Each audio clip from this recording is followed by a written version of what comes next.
modern scientific revolution, starting with Galileo essentially, was aimed to construct a picture of the world that was mechanical, an idea that the world was a machine, a big, complicated machine made out of things like levers and gears and so on, which essentially could be constructed in principle by a master artisan. Of course, nobody's smart enough to do it, but it had that character. It's the kind of thing you could construct, like a huge clock or something like that. And in fact, it was assumed it was constructed by a super artisan, better than any human artisan. But it was a mechanical device. That was called the mechanical philosophy.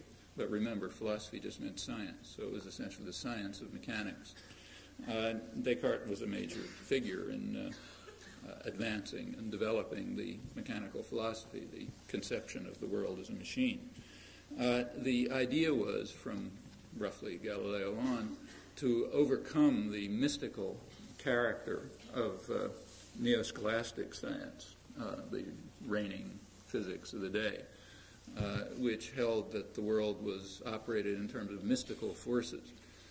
So if, say, a flower grows from a seed, that's because it has a vegetative force. And if something falls to the ground, it's because that's its natural place and where it wants to be. If two things attract each other, it's because they have a sympathy, and if they repel one another, they have an antipathy. And if I see a cube, let's say, rotating in space, it's because the physical cube, the form of the cube rotating in space, flits through the air in some fashion and gets into my brain. And in my brain, there's a cube rotating in space, so that's what I see. These are the kinds of conceptions of the physics of the day, the physics and physiology of the day. And the goal of the mechanical philosophy was to try to get rid of all that stuff and account for everything in terms of strictly mechanical principles that could be understood, principles that we see when we see a machine, parts of a machine working, and try to show that the whole world works like that. Well, Descartes made a lot of progress in this. He extended the mechanical philosophy to, he thought he extended it to the biological world, to a good part of human nature. So, for example, probably his most lasting scientific contributions, the ones that can really be restated in somewhat different forms today, had to do with his theory of vision. So he and other scientists of the day mocked the idea that the form of an object flits through the air and gets into your mind. I said it's pure mysticism. It's got to be a mechanical interchange of some kind. And he had a theory of light, which was mechanical, and recognized that the retinal image, what's on your retina, is not the cube rotating in space. Or let's say if I look at the audience, I see people sitting around and so on, but that's not the retinal image. The retinal image is some complicated two-dimensional display which could be interpreted in all sorts of ways. Descartes recognized that what you see must be a construction of the mind, has to come from the inside, in the terms that were used by later philosophers working on this.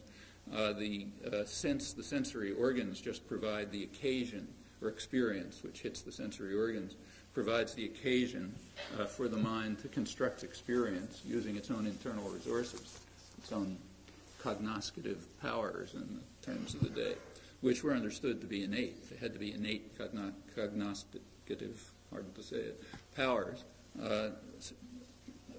properties of the mind, which somehow use the occasion of sense to create what you see, a cube rotating in space, people walking down the street, people sitting in front of me, whatever it may be. It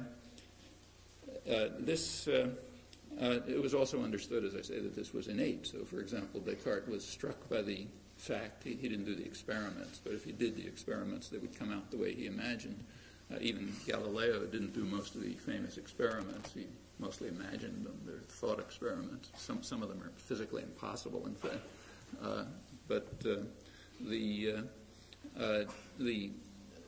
Descartes did a thought experiment, which is undoubtedly correct. He asked, how is it that if you have an infant who's never seen a triangle, let's say, and you draw, suppose I were to draw a triangle on the blackboard, and the infant were to look at it, what the infant would perceive is a triangle.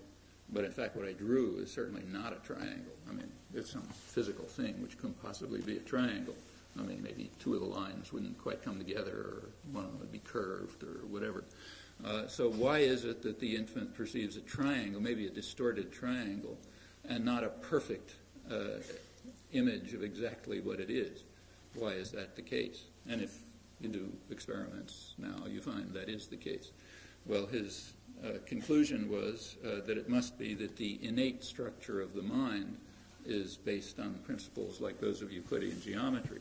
And on the occasion of sense, the mind simply constructs a triangle, and whatever the sensory object is seen as some distortion of what the mind constructs. All of this is, and then he had theories of how the sensory image gets into the mind, which constructs those things and so on. Mechanical theories, which we wouldn't put in quite those terms today, but can be restated in modern terms without very dramatic change apart from the mechanisms. All of this is quite plausible, and in fact apparently true in a modern reformulation. And modern neurophysiology and perceptual psychology is giving sharper accounts which are roughly of that kind.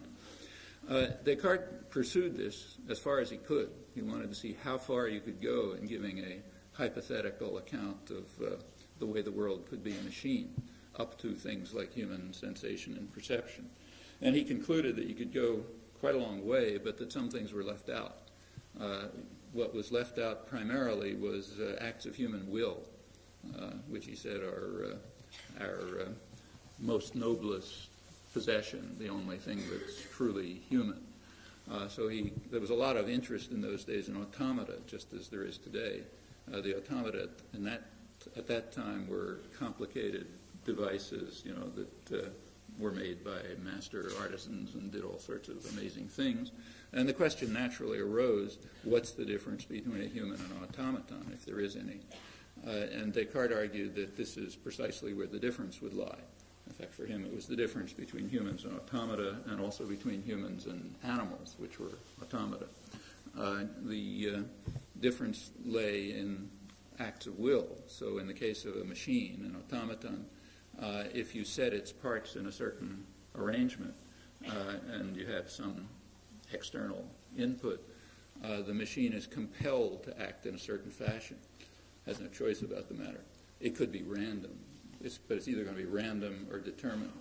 On the other hand, if you take a human being and its internal parts are arranged in a certain way and it has a certain sensory experience, it may be, as they put it, incited and inclined to act in a certain manner, but but it's not compelled to do so. It could act in a different manner.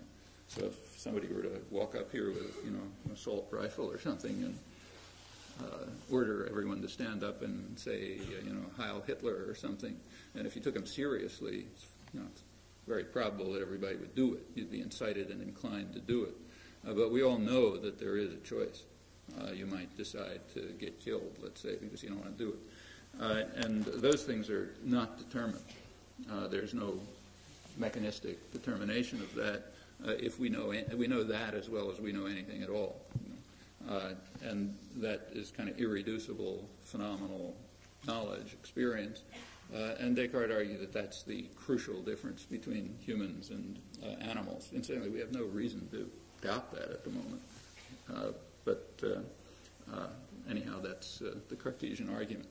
The most striking example that he offered was, in fact, language use.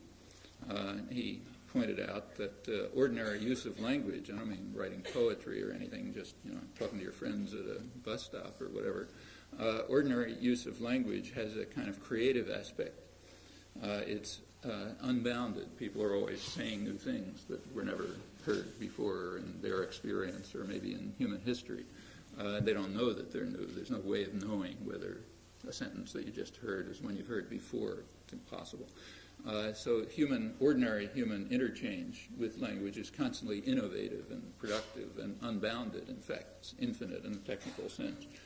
On the other hand, it's also undetermined. So you can't determine what a person's going to say on the basis of the situation that they're in or the arrangement of their internal organs. On the other hand, it's not random. So it's not caused by situations or internal states, but it's somehow appropriate to situations. It's coherent. Other people understand it. It evokes thoughts in other people, which they could have expressed that way themselves if they had had the thought, and maybe they do have the thought after they hear the expression. So this collection of properties of being unbounded, undetermined, uncaused, but appropriate to situations, coherent, evoking thoughts in others, and so on, that's a kind of creative aspect of language use. And Descartes argued that that's the striking difference between humans and automata. There was a lot of interest in those days in trying to train, in asking whether you could construct an automaton or train an animal or whatever to act the way a human does, and they mostly of the experiments turned on. They weren't actually carried out, but most experiments in that period, even in physics, weren't carried out. They were thought about. The experiments turned on this, so people would list the kinds of experimental techniques you might try to see if another object that looks like you has a mind like yours, and they're mostly language tests based on the creative aspect of language. Well, in order to deal with these apparent facts, and we have no reason to doubt that they're facts, in fact they seem to be facts, in order to deal with that, Descartes had a problem. You couldn't incorporate this within the mechanical philosophy, so it wasn't a matter of gears and levers and so on. So he was forced to invent a new principle, which is standard science, incidentally. If something isn't explained by the principles you have, you construct a new principle. The new principle is what he called mind. So alongside of body, which works by mechanical principles, there's another principle, a kind of creative principle, has other properties too, which is mind. That's the famous Cartesian dualism. So the world consists of body and special human characteristic mind, which distinguishes humans from animals and automata and turns on factors like these. And others, but primarily these. What was the fate of this doctrine? Here's where misunderstanding enters. The fate of this doctrine should be clearly understood. It was overthrown within a generation by Isaac Newton. But what Newton showed was that the theory of body was wrong. He didn't have anything to say about the theory of mind. That stayed unchanged. Newton showed that the world just isn't a machine. It works by mystical forces. That was an appalling discovery. Newton considered it a total absurdity, and to the end of his life tried to overcome it, but it was apparently true. Namely, the force of attraction does not involve contact. So I can, unbelievable as it is, move the moon by lifting my arm. And that's just the way the world works. It has mystical forces.